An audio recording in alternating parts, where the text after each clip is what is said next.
The story of Bonnie and Clyde is filled with drama, danger, and a strange sort of romance. But the final chapter, their bloody end on a dusty Louisiana road, is a tale of betrayal. A deal made in the shadows that sealed their fate. And at the heart of this betrayal was a man named Ivy. Ivy was the father of Henry Methvin, the newest and arguably the most reckless member of the Barrow Gang. Henry was indeed implicated in the brutal killing of two young highway patrolmen at Grapevine, Texas. This act put an immense target on the entire gang, but especially on Henry.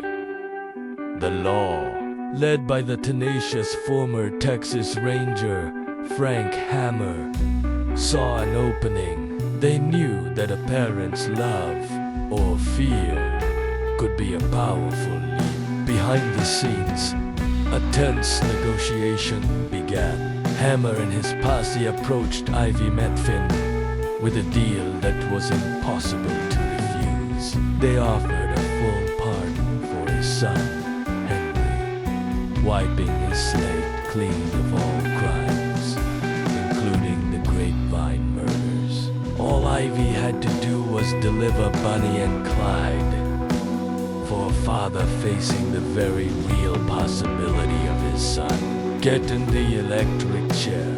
It was a lifeline. Ivy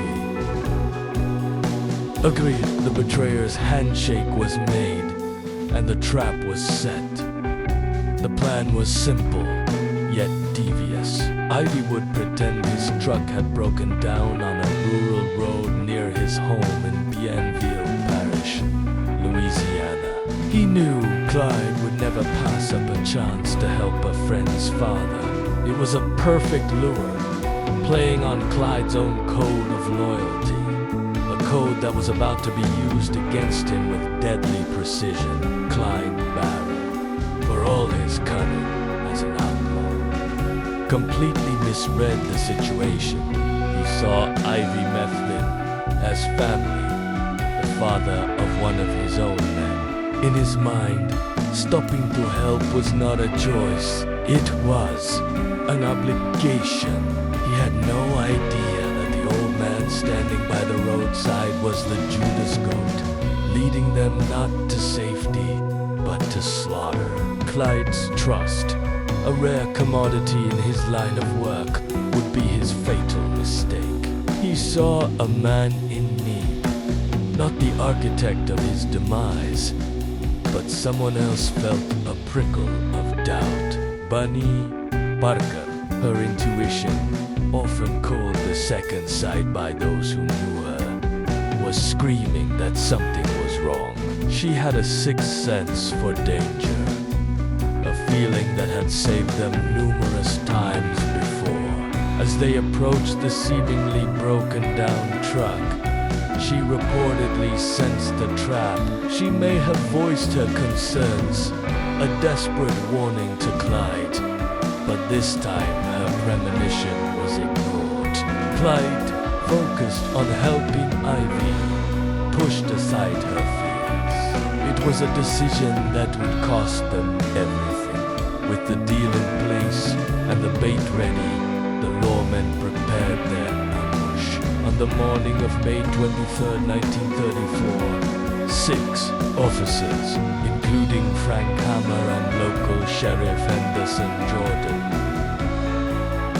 concealed themselves in the thick brush along the Sells Gippsland Road. They were armed to their teeth with automatic rifles, shotguns, and pistols. The air was thick with tension as they waited. They had dismantled part of Ivy's truck to make the breakdown look convincing. Ivy was instructed to position himself by the vehicle, to wave down Clyde's approaching Ford V8. The stage was meticulously set for the final, violent act. As the sun climbed higher, the distant rumble of an engine grew louder. It was Clyde's car, as Ivy had promised. The officers gripped their weapons, their knuckles white. This wasn't going to be an arrest. Hannah had made that clear. After years of chasing ghosts, leaving a trail of dead officers in their wake, there would be no more chances. This was to be an execution. As Clyde slowed the car to a crawl, ready to offer help, the world exploded in a storm of gunfire. Over 130 rounds tore through the car, leaving no room for surrender, no time for a final word. The betrayal was complete. Ivy Methvin secured his son's freedom, but the price was the lives of Bonnie and Clyde. Henry Methvin would later deny knowing the specifics of the ambush, but the deal was honored. He was pardoned, though he would eventually end up back in prison for other crimes. The legacy of the betrayer's handshake is a chilling reminder that in the desperate world of outlaws, the most dangerous threat often comes not from the law, but from those you trust the most. It was a brutal end to a brutal story. A final, bloody punctuation mark written by the hand of a supposed friend. Thanks so much for watching. If you found this dive into history interesting, make sure to hit that like button and subscribe for more stories from the past. Let us know in the comments what historical event you'd like us to cover next. See you in the next video.